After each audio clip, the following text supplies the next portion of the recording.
Las comunidades humanas se diferencian de las de otras especies, también en cierto grado sociales e inteligentes, en su capacidad para el aprendizaje. Esta cognición simbólica nos posibilita, gracias al lenguaje, crear nuevas formas de existencia y no adaptarnos a lo dado en el entorno. La dimensión imaginaria de las palabras constituye el secreto de nuestro dominio y sobrevivencia histórica hasta el presente.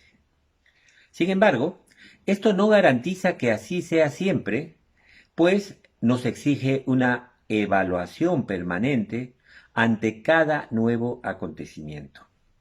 Por ello, apenas concluido el proceso electoral, se impone establecer las lecciones que nos ha dejado. La siguiente reflexión pretende propiciar dicha evaluación. En primer lugar, debemos de entender que la única manera de abordar los problemas de nuestra nación es a través del diálogo. Al decir que las elecciones deben ser libres, se está afirmando que deben responder a las opiniones de cada ciudadano que requieren ser autónomas, es decir, libremente formadas. Si las opciones se imponen y se coartan las opiniones, éstas no serán libres. Un pueblo sin opiniones propias y soberanas, que no tiene nada que decir de sí mismo, es un pueblo manipulado y controlado, no por coacción física ni fuerza material, sino por lo que define a la actual sociedad, la información. Esa población manejada por lo que cree es información confiable termina asumiendo una realidad falsa que siempre concluye en forma crítica y violenta. En el Perú y el mundo, lamentablemente, hay muchas constataciones al respecto, antiguas y también recientes. Por democracia entendemos el gobierno del pueblo sobre el pueblo. Este aparece en parte como gobernante y en parte como gobernado.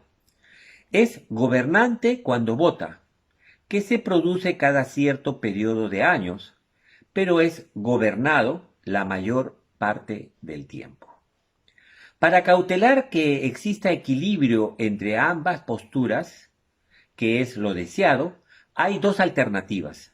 La democracia por prescripción racional, que establece y resguarda idealmente su naturaleza en constituciones y leyes. Y la democracia descriptiva realista, que busca corregir permanentemente la práctica y la aplicación de sus normas para mejorarlas. La primera protege lo que es la democracia, a la segunda le interesa cómo funciona. Existen, a partir de lo indicado, dos tradiciones democráticas que podemos denominar de forma sencilla la racionalista o ideal y la pragmática o realista. Ambas se apoyan en la opinión pública, en una opinión que surge del seno de los públicos que la expresan, lo que significa que las opiniones en el público tienen que ser también opiniones del público, opiniones que en alguna forma o medida el público se forma por sí solo de modo permanente durante los ejercicios de cada mandato electoral. En tal sentido, implica por parte de la ciudadanía un seguimiento constante, un control cotidiano basado en el diálogo que debemos practicar siempre, no solo en los periodos previos a las elecciones. Se vuelve tan indispensable como trabajar el involucrarse permanentemente con el país. Esto implica abandonar la comodidad de nuestra situación personal o familiar. El delito de omisión no se elude al afirmar de los adversarios que son unos ignorantes. Hay que conversar, hablar con gente que no piensa como uno y con la familia y los amigos. La importancia del uso de la palabra radica en que nos permite mantener el vínculo con la pluralidad de personas que caracteriza al Perú y que sólo así se constituye en una fortaleza, no en una debilidad. En los anteriores procesos electorales, pero sobre todo en este 2021, se ha apreciado un manejo de la prensa y los medios de comunicación en forma sesgada y direccionada a favor de la misma candidata, cuyo programa respalda los intereses y opiniones de las empresas privadas, los entes bancarios y financieros, así como consorcios y corporaciones de los grupos económicos nacionales e internacionales. Un buen porcentaje de estos medios periodísticos están comprometidos en serios, millonarios negocios corruptos e ilegales. El que su candidata en este proceso 2021-2026 haya diferido el juicio donde se le acusa de liderar una organización criminal demuestra que se trata de hechos objetivos sin criterio impresionista ni falaz. Por lo tanto, se debe garantizar que el uso de un bien público, como son las señales de transmisión, implique imparcialidad, equidad e información veraz. Un segundo punto es la persistencia del caudillismo en nuestra práctica política. Cada nueva convocatoria a elecciones presidenciales implica la aparición de líderes improvisados o ya conocidos, en quienes se encarna, se personifica, se hipoteca la supuesta solución de nuestros males o dificultades como nación. Este caudillismo que rige una democracia tutelada por patriarcas o adalides carismáticos despliega dos estrategias simultáneas con el objeto de encandilar a la gente y aprovecharse de su inocencia e inmadurez que entrega por promesas y dádivas el futuro personal y colectivo del país por los próximos 5 años. Los estudiosos han establecido al populismo como la ideología del sentido común, que por delgada y superficial se adapta a las más variadas tendencias ideológicas, para dividir a la sociedad en dos grupos homogéneos y antagónicos, la gente trabajadora honesta y la élite ociosa corrupta. La intención de esta estrategia política es reforzar la pasividad e irresponsabilidad de una mayoría. En lugar de propiciar el esfuerzo por comprender y participar activamente, se vende la idea que el nuevo presidente elegido se encargará de todo, con lo que mantiene la creencia que el nuevo jefe y su grupo representan a todos los ciudadanos. De esta manera, se niega la legitimidad al resto de contendientes para contribuir al ejercicio democrático del poder.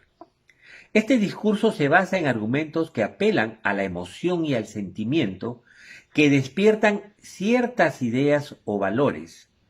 Frente a este planteamiento, las evidencias basadas en los datos científicos tienen poco que hacer.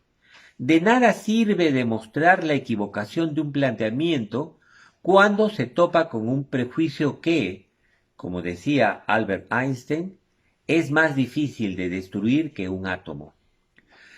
Vivir en democracia demanda necesariamente el conversar con el que discrepa e intentar con toda sinceridad el llegar a un acuerdo o consenso. Hay que entender que la democracia electoral representativa elige a quienes van a decidir las cuestiones del gobierno democrático. La debilidad de este tipo de sistema radica en que está conformado con públicos votantes que no siempre son lo suficientemente autónomos ni están suficientemente bien informados como para saber escoger a los mejores que decidirán precisamente sobre su futuro. Por ello, frente a este existe una democracia de participación que pretende elegir a un grupo de ciudadanos con experiencia y conocimientos previos que decidan hasta qué punto las medidas aprobadas son posibles y beneficiosas. Esto se concreta en la bicameralidad, diputados y senadores. El problema consiste en la existencia de una relación inversa entre la eficacia de la participación y el número de participantes, pues muchas veces ampliar la participación no conducen a la eficacia, sino a lo contrario, porque es conceptualmente peligrosa ubicar la participación sobre la representación. Resulta un error proponer a ciudadanos que viven para servirse de la democracia en lugar de una democracia que existe para servir a los ciudadanos. El tercer punto de aprendizaje o lección podemos presentarlo como una pregunta. ¿Por qué no aprendemos de las sucesivas elecciones en el Perú? Es increíble que en 3 ocasiones la misma candidata haya utilizado igual campaña y lograra tanto respaldo en una población amnésica. Parte de la respuesta la encontramos, siguiendo a Sartoris, en el tipo de tradición democrática que hemos heredado. Esta se corresponde con la francesa o racionalista, que nace de una ruptura social y busca definir qué es la democracia con el deseo de borrar el pasado absolutista. En el proceso de su desarrollo, esta óptica implica una disputa entre los contendores políticos para interpretar y establecer dichos ideales que generalmente aparecen como abstractos y ajenos a la propia dinámica de la colectividad. Esto lo diferencia del realismo de la tradición anglosajona, que considera prioridad la autonomía de lo político, que no obedece siempre a la moral, por lo que debe orientarse en la realidad factual, lo acontecido en los gobiernos, al estar más interesado en cómo debería funcionar la democracia, cómo debe mejorar. Esto permite su corrección en el proceso histórico. Lo señalado nos permite comprender la polarización de la población electoral peruana en 2 sectores cuyos argumentos responden a estas 2 tradiciones que conviven en nuestra formación por su raigambre cultural.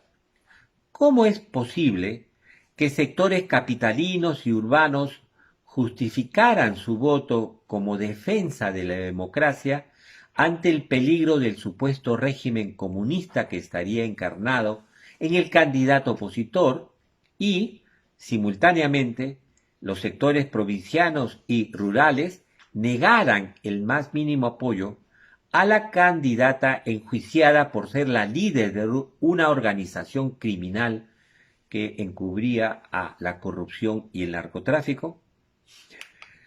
Podemos explicar esta contradicción paradójica entre los partidarios de la candidata y los del candidato por la visión dogmática de los primeros y por el pragmatismo de los seguidores del segundo. Ambas posturas, la dogmática y la pragmática, son consecuencia de las 2 tradiciones antes explicadas que conviven y explican la imposibilidad de diálogo y acuerdo entre ambas.